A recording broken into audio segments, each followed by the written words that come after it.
luego cuantificar ese aporte de calor, y finalmente tramitar el resultado. Y entre las causas que originan ingreso de calor mencionamos la transmisión de calor a través de las paredes. Si quieren lo anotamos, transmisión de calor por paredes. Creo que terminamos indicando de que se puede cuantificar esta cantidad de calor a partir de la diferencia de temperatura y la aplicación de la ley de transmisión de calor de Fourier. Eso lo conversamos, ¿cierto? Simplemente lo voy a recordar. Escribimos una expresión matemática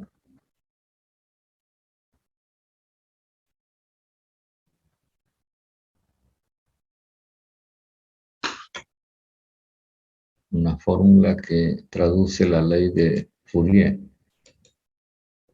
Recordamos que delta de T es la diferencia de temperatura, que sería la temperatura del ambiente que rodea al espacio refrigerado menos la temperatura de diseño, la temperatura que hay adentro. A es el área de las paredes a través de las cuales cruza el calor. Y U, este valor U lo hemos denominado coeficiente global de transmisión de calor,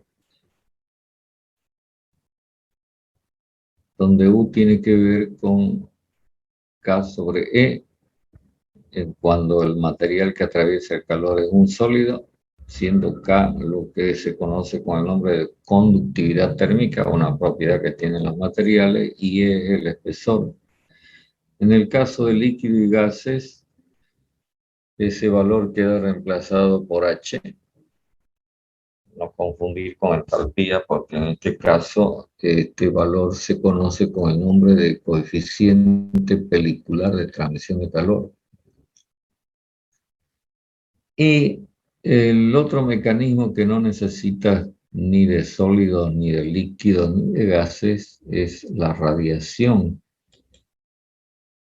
Y entonces en este caso, para tomar en consideración la radiación a este valor delta de T, se le hace un incremento de corrección por radiación. Este es un valor determinado empíricamente. Entonces, se han analizado distintas paredes asoleadas, porque prácticamente la radiación se debe al asoleamiento, básicamente, y se han determinado estos valores de corrección, que ustedes los pueden consultar. Estos valores más los valores de K, los valores de H para distintos casos, en unas tablas que no sé si el ayudante se las ha hecho llegar o le ha indicado dónde conseguirla. Pregunto. No, todavía eso no, ingeniero. Ya, seguramente en el momento en que estén trabajando sobre esto les dará esa información, pero creo que allá hay una fotocopiadora frente a la U, por la avenida Bush, ¿no? ¿Cómo se llama? Que está en una esquina.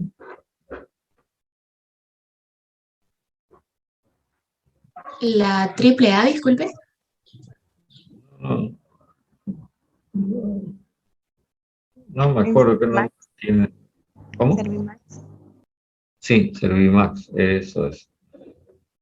Ahí con seguridad yo creo que las pueden conseguir. Siempre ha sido la fotocopiadora que ha estado suministrando estos datos. Si no, con el ayudante que les pase un PDF.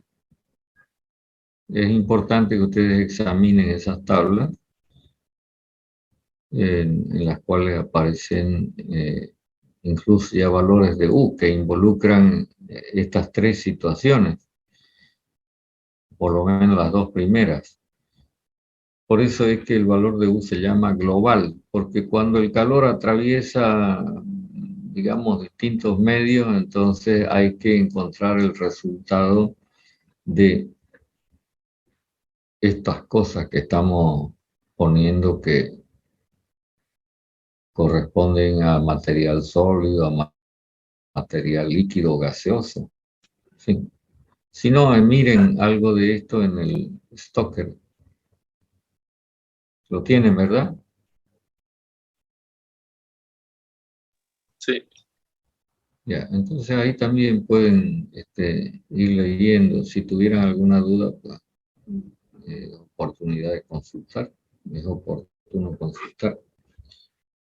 Entonces, disponiendo de todos estos valores, usted puede determinar, digamos, esta carga de calor en kilocalorías por hora.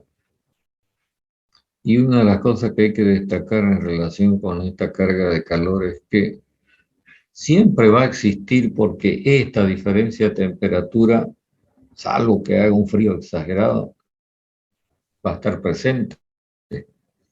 Aunque en la época fría en menor magnitud, pero en la época de verano va a alcanzar sus máximos niveles. Bueno, no sé si hay alguna pregunta en torno a esto. Lógicamente necesitan leer acerca de esto y háganlo en el Stoker en principio. Después pueden buscar información en internet o en los textos de termodinámica para complementar las ideas que estamos lanzando. ¿Preguntas?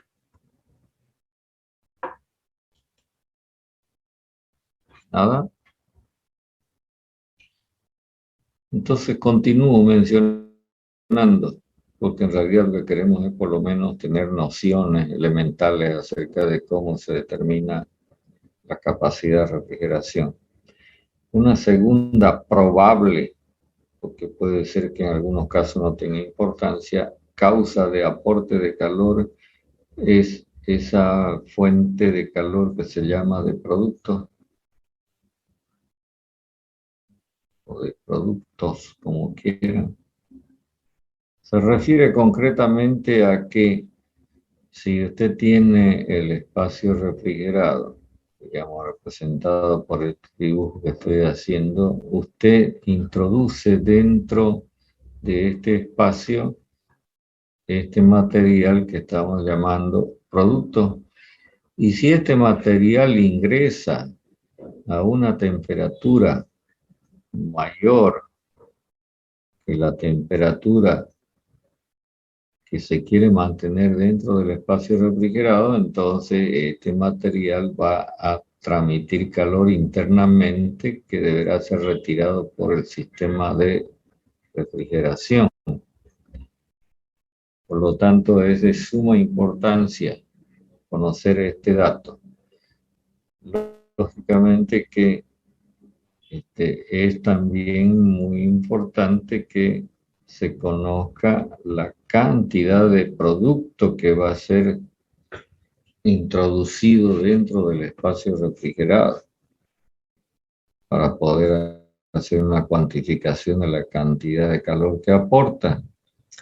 Ahora, en este proceso de disminución de temperatura del producto desde esta temperatura que estamos llamando temperatura inicial hasta la temperatura de diseño, pueden ocurrirle al producto dos cosas.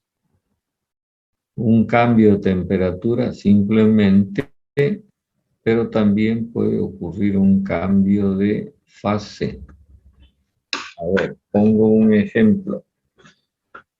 Si usted coloca algún producto, que podría ser agua líquida, por ejemplo, en la cámara inferior de una heladera común, ¿qué le va a ocurrir?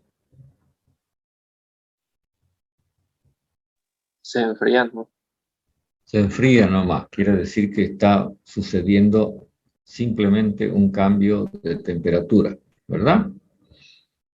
Pero si usted coloca esa misma agua en la cámara de arriba, ¿qué va a ocurrir? Se congela. Se congela. ¿Y eso qué significa? Un cambio de fase. Un cambio de fase. Es decir, que además del cambio de temperatura que va a experimentar, en algún momento, por la baja temperatura de diseño dentro de la cámara, temperatura menor a 0 grados centígrados del agua, entonces va a experimentar un proceso de cambio de fase. Se congela, se pone y se vuelve hielo. Entonces, estos dos asuntos habrá que tomarlos en consideración en el momento de intentar una cuantificación de este aporte de calor del producto. Hay que recordar que cuando el calor tiene que ver con cambio de temperatura se llama calor sensible, y cuando tiene que ver con cambio de fase se llama calor latente. Entonces hay que tener información suficiente para esto. Y cuando es calor sensible, o sea, asociado con cambio de temperatura, entonces el actor principal es este valor. ¿Cómo se llama esto? Calor específico. Calor específico a Presión constante. a presión constante, porque lo que va a ocurrir dentro de las cámaras va a ocurrir normalmente a una presión constante, que es la presión ambiental. Pero puede ser de que tengamos una disminución de temperatura antes de que el producto congele.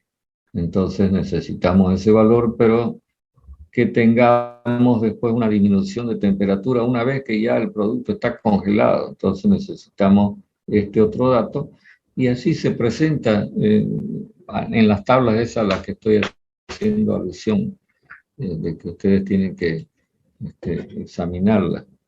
Por supuesto, estos valores están medidos en kilocalorías por kilogramo grado centígrado. Necesitamos tener información sobre la temperatura a la cual congela el producto.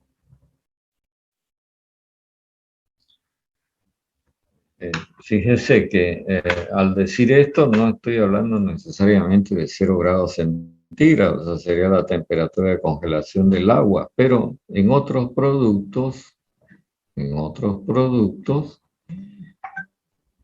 podría ser, por dar un ejemplo, productos cárnicos, digamos. Te pone carne en el congelador de la heladera y espera que se congele. La temperatura de congelación no es 0 grados centígrados, a pesar de que lo que se congela de este producto es, lógicamente, la parte constituida por agua. Entonces, hay que meditar acerca de por qué la temperatura de congelación en distintos productos que no sean agua, necesariamente agua pura, es menor, ojo con lo que digo, menor a 0 grados centígrados. Y finalmente necesitamos, para el cálculo del calor latente, este valor. Justamente se llama así, calor latente de congelación, que también lo va a poder conseguir para distintos productos en estas tablas que yo les estoy mencionando. Por supuesto que todos estos valores han sido definidos experimentalmente, y entonces el conocimiento de los mismos facilita las cuentas. Entonces, a partir de estos datos podemos hacer el siguiente cálculo, traducido por esta formulita. Y enseguida usted me va a poder decir qué representa cada término de esta fórmula.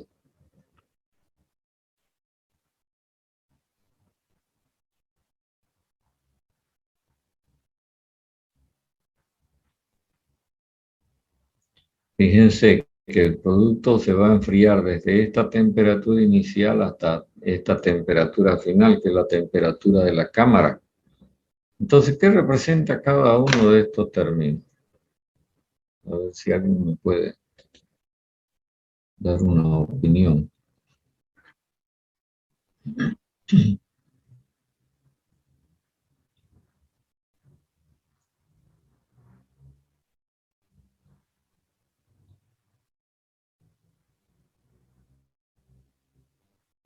Quisiera escucharlo. La primera parte es el calor sensible, ¿no? Que baja su temperatura. Calor sensible para disminuir la temperatura desde T sub I hasta la temperatura de congelación. El segundo, Calor latente por el cambio de fase. sí señor. Y el tercero, Calor sensible disminuye su temperatura. exactamente. Si habláramos de agua, tendríamos una temperatura inicial, por ejemplo, que podría ser como la temperatura ambiental, o aproximadamente ella, y esta temperatura final sería la temperatura en la cámara de congelación, ¿verdad? Menos que 0 grados centígrados. Bueno, si usted hace estas cuentas, el resultado que va a obtener le va a indicar cuántas kilocalorías tiene que ceder el producto en esta cantidad M, en términos de masa, para que se enfríe desde la temperatura T sub I hasta la temperatura T sub D. Pero no le dice esto, ¿cierto? ¿En cuánto tiempo va a ocurrir tal cosa? Entonces falta este dato para que podamos hacer un cálculo similar a este que tenemos acá, que me diga cuántas kilocalorías por hora son las que hay que retirar del espacio refrigerado como consecuencia de haber metido esta cantidad M de producto con esas características al espacio refrigerado. También este es un dato que lo podrían conseguir en esas mismas tablas. Habrán recomendaciones para los distintos productos acerca de en qué tiempo es más conveniente provocar este cambio de temperatura sin que el producto sufra una alteración de sus características. ¿Entienden lo que digo? Sí, Ok, entonces de esta manera estaríamos, digamos, salvando el tema aporte de calor como consecuencia de productos que se introducen en el espacio refrigerado. A ver, pregunta si es que hay alguna.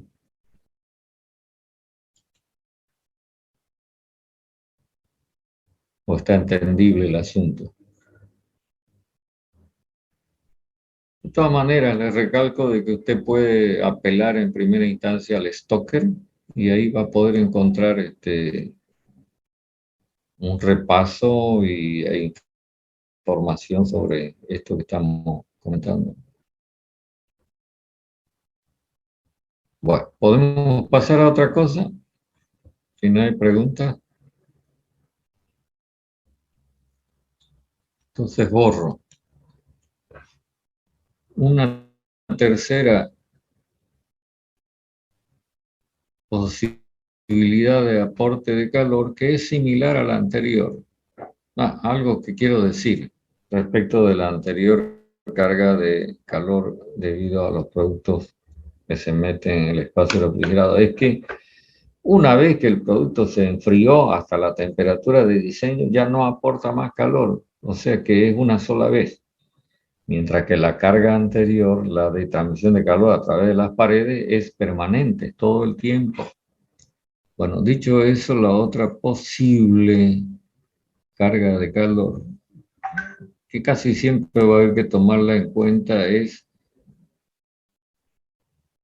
una que se suele denominar de cambios de aire, que se refiere concretamente al hecho de que cuando usted abre la puerta, por ejemplo, de una cámara de heladera, sea la inferior o sea la superior, el aire frío que está en el interior se escurre por ser más pesado y es reemplazado por aire nuevo que viene de afuera, que está a otra temperatura. Entonces ese aire también va a tener que ser enfriado desde la temperatura a la cual se encuentra en el ambiente hasta la temperatura de diseño. Y como en el caso anterior, esto va a implicar también no solamente cambio de temperatura, sino también cambio de fase. ¿cierto? ¿Qué le ocurre al aire ambiental cuando usted lo enfría?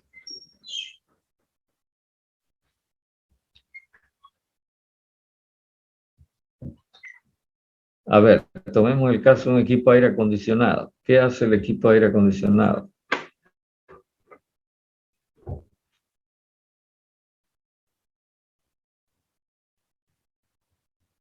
Estoy tratando de hacerlos participar, que no sea un monólogo, que sea una Se evapora conversación. el aire, ingeniero. No, el aire está pues, en estado de vapor. Todo lo que está en el aire es gaseoso o es vapor de agua. Ya está en ese estado. ¿Qué pasa si se enfría? Es lo que estoy preguntando. Y esto va a ocurrir cuando ingrese a las cámaras. El vapor de agua se condensa.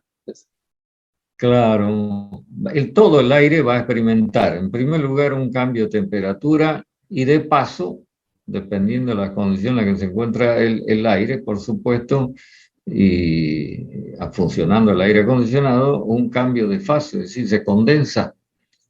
Está clarísimo eso, por eso es que estos equipos están permanentemente eliminando agua en estado líquido, ¿cierto? Hay que ponerle un desagüe. ¿Qué pasa si entra aire a una cámara de congelación? Como sería la parte de arriba de la heladera común y corriente. ¿Se va a enfriar? Por supuesto que se va a enfriar, si va a experimentar un cambio de temperatura, pero ¿experimenta cambio de fase también o no?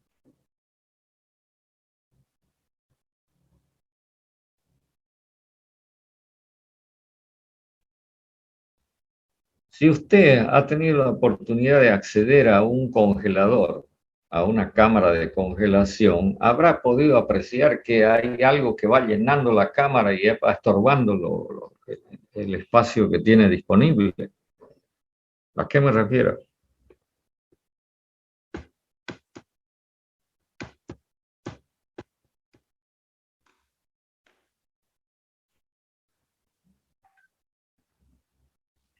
Bueno, me voy a responder yo nomás, porque si no, no avanzamos.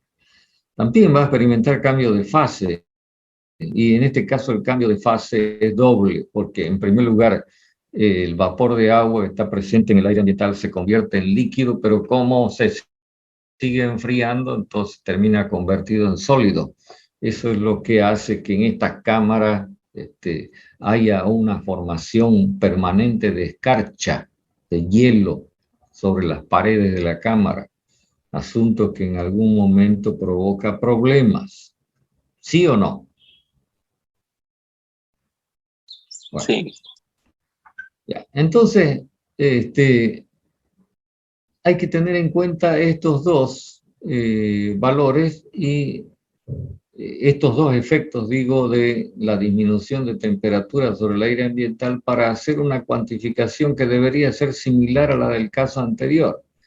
Pero a veces la información se maneja de otra manera, porque es un poco difícil determinar qué cantidad de aire es la que ingresa a la cámara cada vez que usted abre la puerta.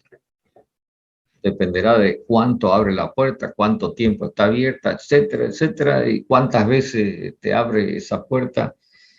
Por lo tanto, es bastante dificultoso bastante dificultosa la cuantificación de esto, pero se ensaya algo así, que simplemente se los voy a formular porque es indicativo, podría ser un procedimiento.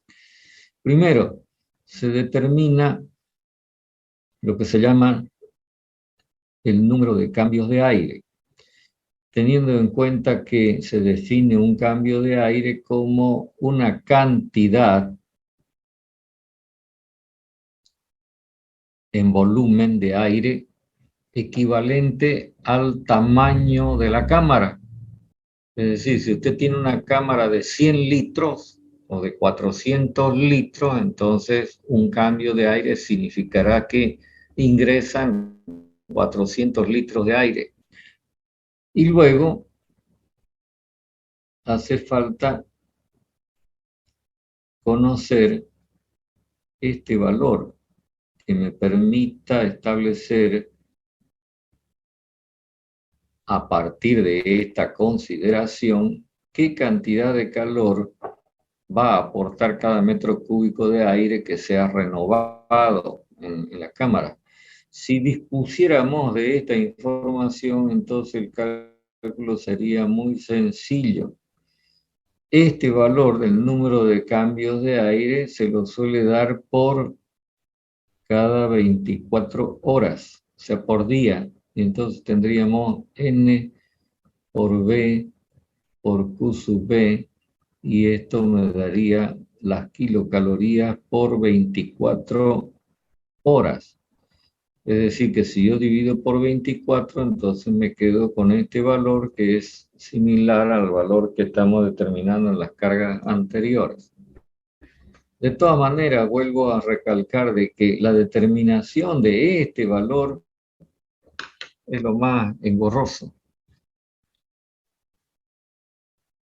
Es decir, el tamaño de la cámara V en metros cúbicos, eso es lo de menos. Y el Q sub B es un valor que lo vamos a aprender a calcular cuando estudiemos el tema de psicrometría, que justamente tiene que ver con el comportamiento del aire ambiental, los procesos que ocurren con el aire ambiental. Entonces, si dispusiéramos de este valor, y por supuesto de este valor, el cálculo es simple. En esas tablas sobre las que vengo cargoseando todo el tiempo, usted va a poder encontrar algo de información sobre este valor N, sobre este valor Q sub B. Entonces, yo le recomiendo que cuando tenga usted las tablas, las mire con detenimiento. Y si tuviera alguna pregunta, consulte. Y termino con esto en relación con los cambios de aire. En algunas oportunidades, por no decir la mayoría, el cambio de aire es algo que hay que tratar de evitar, justamente para que este valor Q sea lo más pequeño posible.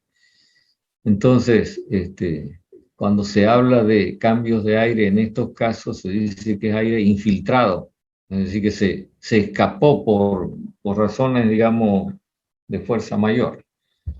Es decir, no se puede evitar si usted abre la puerta de una cámara, pero lo puede minimizar haciendo esto rápidamente o no abriendo completamente las puertas. Y en otros casos resulta que el cambio de aire es algo que está obligado a hacer por otras razones. Por ejemplo, en los temas de acondicionamiento de aire ambiental, es obligatorio, sobre todo en los espacios públicos, hacer renovación de aire para evitar que el aire se vaya contaminando. Entonces, en este caso, el número de cambios de aire estará más bien definido, ¿sí?, y obligado. Entonces habrá que examinar cada una de las situaciones para poder proceder a esta cuantificación. ¿Preguntas?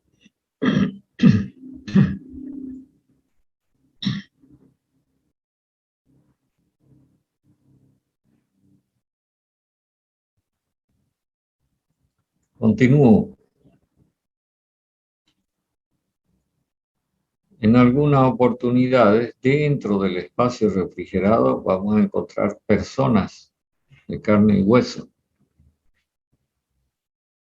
Y agrego, vivas.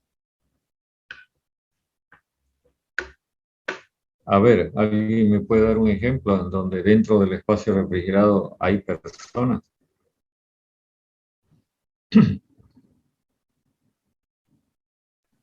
En las oficinas utilizan aire acondicionado. Claro, en todos los casos en donde se trata de una aplicación de aire acondicionado, ¿no es verdad?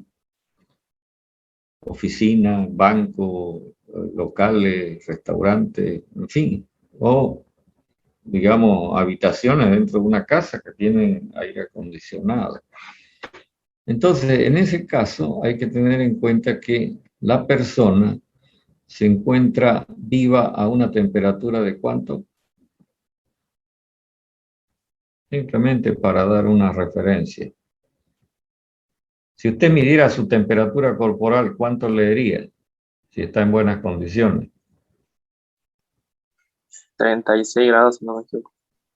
Ya, vamos a poner 36, 37 grados centígrados. En una aplicación, por ejemplo, de aire acondicionado, por poner un ejemplo, usted puede estar necesitando una temperatura de diseño de 25 grados centígrados.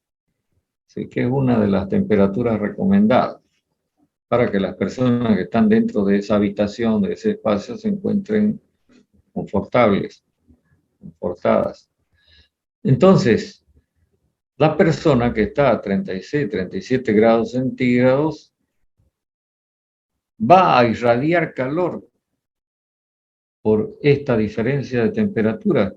¿Ves? Es como el caso de un producto que está a una temperatura superior a la temperatura de diseño. Entonces, para poder hacer una cuantificación, en primer lugar, se requiere conocer el número de personas que están dentro del espacio refrigerado y, en segundo lugar, conocer qué cantidad de calor por hora irradia cada persona.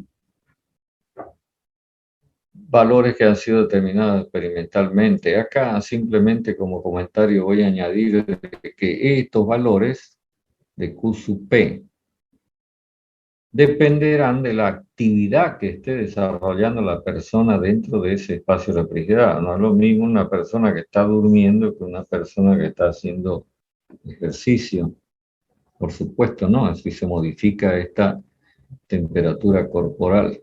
Bueno, a partir de conocimiento de estos datos, entonces se puede determinar este valor simplemente multiplicando el número de personas por esto y tendríamos otra vez las kilocalorías por hora totales por esta causa. Creo que esto no tiene mayor necesidad de comentarios. ¿Cierto? Voy a borrar porque necesito espacio. Finalmente, dentro de las normales causas de aporte de calor, nos encontramos con una que la vamos a llamar así, adicional. Voy a ponerle un nombre, que se refiere concretamente al aporte de calor que cualquier equipamiento que esté dentro del espacio refrigerado produzca. Por ejemplo, ¿qué puede ser? ¿Qué tipo de equipos o de aparatos que estén presentes dentro de un espacio refrigerado pueden aportar calor? ¿Qué se les ocurre? Algunos tienen unos focos, ¿verdad? Los focos, las luces, por ejemplo, ¿qué más? Usted tiene ahí a mano seguramente una computadora. ¿Emite calor o no? Sí, emite calor. Emite calor. Entonces así podemos identificar distintos tipos de equipamientos que van a estar presentes dentro del espacio refrigerado que aportan calor. Como estos equipamientos en su mayor proporción, por no decir en su totalidad, son equipamiento eléctrico, entonces el dato que se requiere conocer es que es P, Potencia. potencia eléctrica, y entonces habrá que estimar qué potencia eléctrica se tiene en juego durante, digamos, el funcionamiento de el espacio refrigerado y traducir esta potencia, porque toda se va a convertir en calor, en flujo calórico, en kilocalorías por hora. ¿Lo ven? Una vez que usted tenga todos los antecedentes que hemos puesto de manifiesto, entonces lo que le queda en primera instancia, ya en el procesamiento de los datos, es determinar la carga que se llama carga de calor total, que será una sumatoria de las cargas que individualmente por cada fuente de calor se ha ido determinando. Y como los cálculos no son exactos, entonces uno puede estar cometiendo algún error. Para cubrirse las espaldas, lo que se hace es adoptar un factor de seguridad, que significa que a este valor lo vamos a aumentar en una cierta proporción que normalmente corresponde a un 10% de la cuenta, por dar una cifra. Si usted es experto en estos cálculos, entonces podrá disminuir esta proporción, porque lógicamente lo que va a provocar la elección del factor de seguridad es un incremento en la capacidad del sistema de refrigeración, lo va a hacer más grande, por lo tanto más caro.